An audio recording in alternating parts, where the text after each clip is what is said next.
Salut, c'est Cyril. Donc, je suis un ancien conducteur de travaux en maison individuelle et peut-être qu'un jour, je referai ce métier de conducteur de travaux en maison individuelle, mais pour l'instant, je me concentre sur, d'autres projets, d'investissement dans l'immobilier notamment. Et aujourd'hui, je fais une petite vidéo pour, expliquer comment, est chiffrée une maison, notamment par un constructeur de maisons individuelles.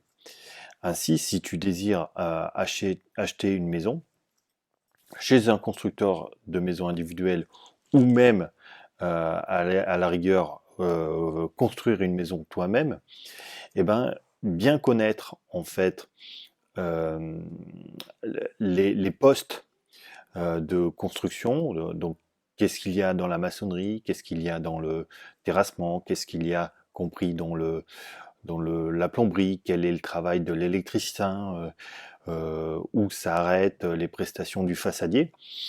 Voilà, donc connaître ça va te permettre de pouvoir mieux appréhender la construction d'une maison et notamment si tu passes par un constructeur de maisons individuelles, si tu veux pouvoir comparer les constructeurs de maisons individuelles les uns avec les autres et, euh, et pas te faire avoir sur le prix d'achat de la maison, eh bien, il faut que tu connaisses le mode de fonctionnement, comment résonne un constructeur de maison individuel, comment il arrive à sortir un prix, le prix d'une maison, et donc connaître sa méthode de chiffrage. Et ça va te permettre déjà de mieux négocier les prix avec lui, et puis de pouvoir obtenir les prestations que tu désires.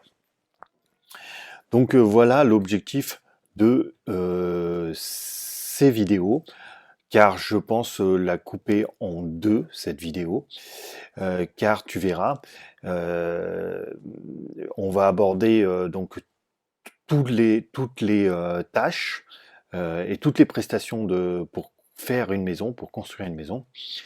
Et déjà là, il y a du boulot et il y a des connaissances à acquérir pour bien pouvoir choisir sa maison. Et moi, en tant que conducteur de travaux, j'ai trop souvent vu des gens, des clients, se lançant dans la construction de sa maison et puis pas vraiment connaître les tenants et les aboutissants de ce qu'ils avaient signé, de ce qu'ils avaient acheté, et du coup se trouver en défaut par rapport au contrat qu'ils avaient signé avec le constructeur. Donc voilà, l'objectif de cette vidéo est d'informer sur le fonctionnement, de comment prendre aussi comment se construit une maison. On va essayer de voir comment se répartissent les coûts des différents artisans, des différents corps de métier sur une maison. Donc une maison, c'est un assemblage de plusieurs corps d'état. Hein. Vous avez le travail du terrassier, le travail du maçon, le travail du charpentier, le travail du couvreur, le travail du zingueur, voilà, un ensemble de métiers, un ensemble de compétences qui vient s'agréger et l'ensemble vient en définitive créer une maison. Je vais vous mettre un diagramme qui va décortiquer le prix d'une maison. Donc sur 100, sur 100% d'une maison, la maçonnerie représente environ 29% du prix de la maison. La toiture, 13%. Dans ce que j'appelle la toiture, donc c'est la charpente, la couverture et la zinguerie. Ensuite, on a la plaquisterie. La plaquisterie, donc c'est environ 25% de la maison. L'électricité, 8%. La plomberie, 6%. Le carrelage, 9%. Le test d'étanchéité, 1%. L'étude, le permis de construire, les plans, donc ça c'est 5% de la maison environ. L'étude de sol, donc l'étude de sol ça représente environ 2% de la maison. Et les terrassements et VRD, 4%. C'est une moyenne par rapport à des prestations moyennes. Si effectivement vous choisissez un shot, un WC en or, ça fait exploser le lot plomberie et son pourcentage par rapport aux autres lots va être disproportionné. On est d'accord. Mais je parle dans une maison standard avec une proportion respectée entre les corps d'État. Donc voilà, ceci étant dit, vous voyez à peu près comment se répartissent les artisans. Et si par exemple vous décidez de faire une certaine partie de la maison par un constructeur et puis d'autres par des artisans, comme ça peut vous donner un, un étalon pour, par exemple, si votre terrasse à l'extérieur, le maçon vous sort un prix, la maison coûte 100 000 euros et que la terrasse extérieure, il vous la vend 15 000 euros, c'est qu'il y a un problème. C'est parce que ça peut pas être 15 000 euros, vu que la maçonnerie de toute la maison, c'est 29 000 euros.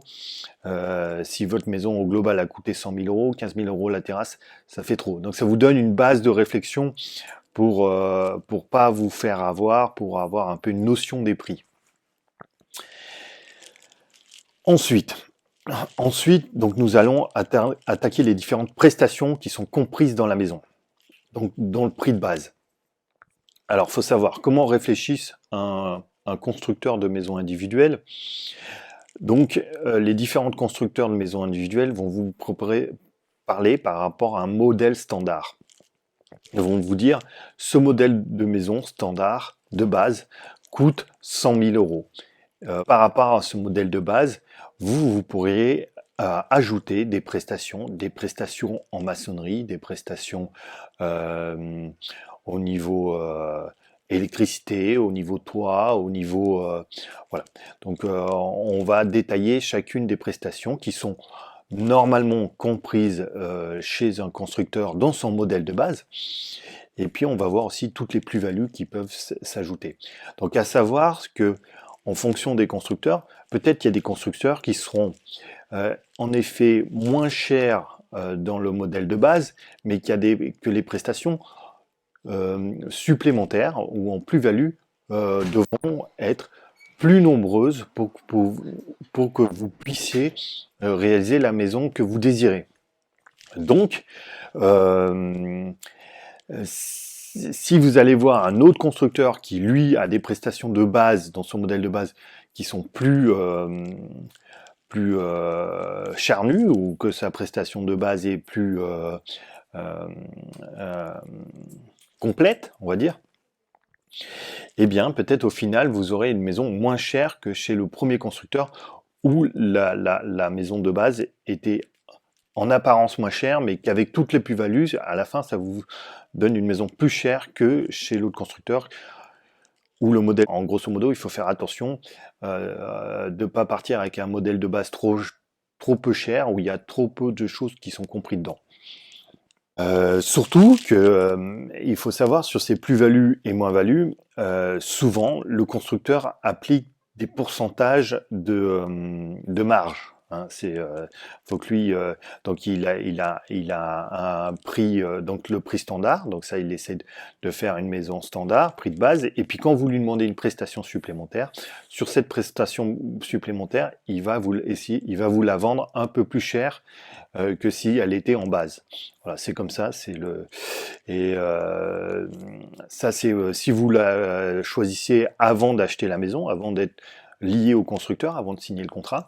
Mais une fois que vous avez signé le contrat et que vous êtes engagé auprès du constructeur, là, si vous voulez une plus-value, eh ben, ça sera cette même prestation.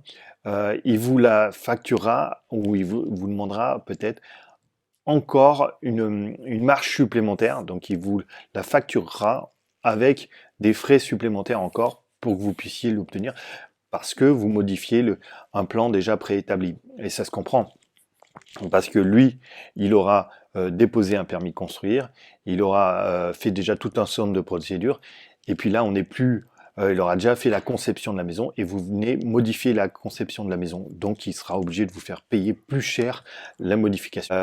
Plus vous décidez tôt, et notamment avant de signer l'achat, sur les modifications et les plus-values que vous désirez, et ben, meilleur le prix qui sera. Alors le pire, c'est de se décider en travaux, hein, quand la maison est en travaux, on décide de faire des modifications. Et là, la plus-value que va vous demander le constructeur peut être bien plus chère que si vous étiez décidé à l'étude de la maison. Voilà. Donc dans la prochaine vidéo, dans la vidéo suivante, nous verrons corps d'état après corps d'état, service après service, tâche après tâche que vous achetez chez le constructeur, de ce qui est normalement en général compris chez les constructeurs et ce qui est en général pas compris. Salut!